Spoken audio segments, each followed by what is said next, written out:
est à monsieur Hervé Féron pour le groupe socialiste, républicain et citoyen. Vous avez 5 minutes, monsieur le député.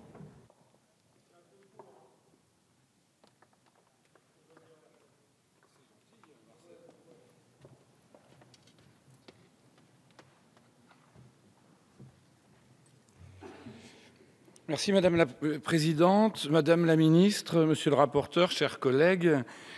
Nous voici enfin réunis pour examiner ce projet de loi que nous attendions depuis plusieurs années, à l'heure où la culture, la liberté d'expression et la liberté de créer sont mises à mal aux quatre coins de la planète.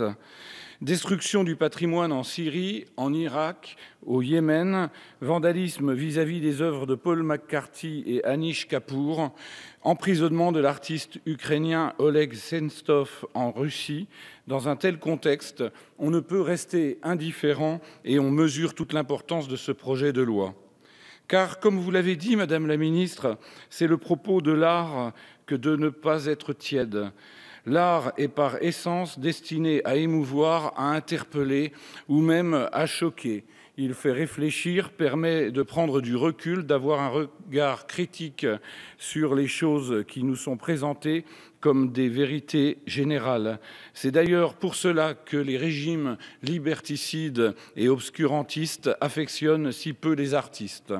Dans le condamné à mort de Jean Genet, ainsi pouvait-on lire qu'écrire, c'est lever toutes les censures.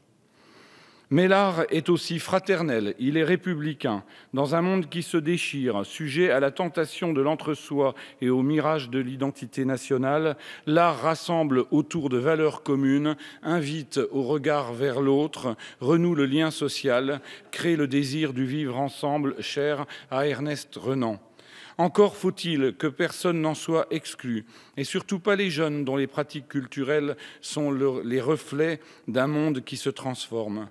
Madame la Ministre, je me permets de reprendre vos termes pour dire que la génération du dehors, celle des jeunes, doit devenir une génération du dedans qui se sentent chez elle dans la vie culturelle. Pour cela, vous avez raison, ouvrons les bibliothèques le dimanche, les musées aux scolaires, la commande publique au street art.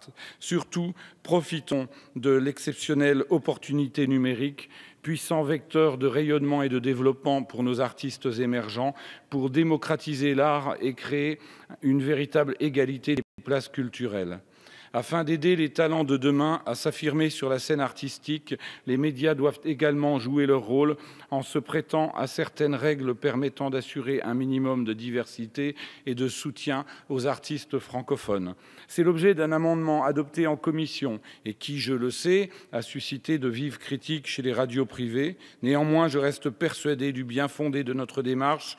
Nous avons reçu le soutien de toute la filière musicale pour notre proposition en faveur de la diversité culturelle et nous sommes prêts à débattre pour défendre cette mesure de bon sens. Encourager la transition numérique ne doit pas nous faire perdre de vue les enjeux liés au partage de la valeur sur Internet, dans lequel les artistes musicaux ne trouvent plus leur compte aujourd'hui. Victimes d'un véritable phénomène de paupérisation depuis des années, ils demandent un rééquilibrage des relations avec les plateformes de streaming et les maisons de disques. Parce qu'on peut craindre que la mission de médiation de Marc Schwartz n'aura pas les résultats escomptés, je suis persuadé que nous saurons proposer des solutions équilibrées permettant d'assurer un niveau de rémunération décent pour les artistes interprètes. Madame la Ministre, il nous faut soutenir ces artistes interprètes, du plus petit au plus célèbre, car sans eux, l'industrie du disque n'est rien, pas plus que la société. Si nous chassons les poètes de la cité, comme il est écrit dans La République de Platon, notre société n'aura plus d'identité et plus d'âme. Car en faisant cela, nous viderons la société de ce qu'elle a de plus beau et de plus précieux, à savoir l'accès privilégié au savoir et à l'émotion. Nous aurons peut-être également l'occasion d'aborder des questions qui demeurent en suspens, mais qui semblent relever du domaine réglementaire. La réforme de la classification des œuvres cinématographiques, l'exposition de la création musicale à la télévision publique, la concentration dans le spectacle vivant ou encore la réforme de la chronologie des médias Sur tous ces sujets qui reviennent régulièrement dans l'activité culturelle, une grande partie des députés ici présents seraient désireux de connaître votre position.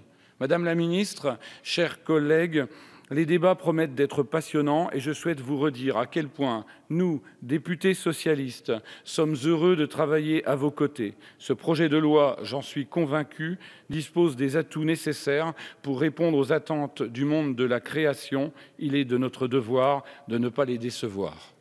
Merci, monsieur le député. La parole est à madame Annie